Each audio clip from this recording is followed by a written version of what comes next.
Let's see, I'll share a story. So I play a lot of basketball, and 3, 4 times a week I'll play for an hour or two, pick up games.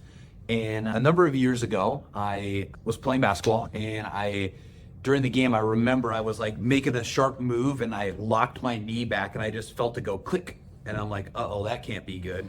And my knee hurt.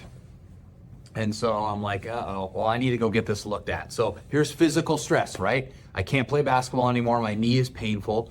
And so it hurt for a few days. I went and got an x-ray. I talked to one doctor and he was like, nothing's showing up on the x-ray.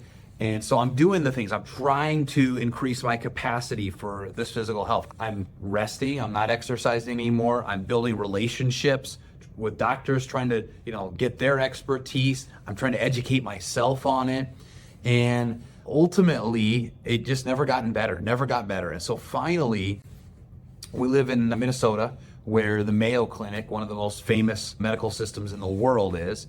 And I had a new relationship. A friend of mine, his brother was one of the orthopedic surgeons at the Mayo Clinic. And so that new relationship, I said, hey, here's what's going on. And he said, you need to talk to my brother. And so I talked to his brother, and they did a special kind of, MRI on my knee, and they were able to find what was wrong with it. They scheduled the surgery. It was really a minimal thing. It just had chipped a little bit of cartilage off that was floating around in my knee, and, nothing was torn, but they went in and sucked that out.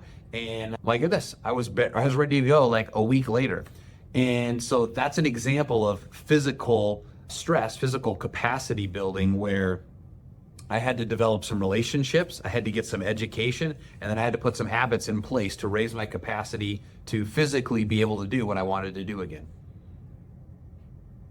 Very well said, Master. Very well said.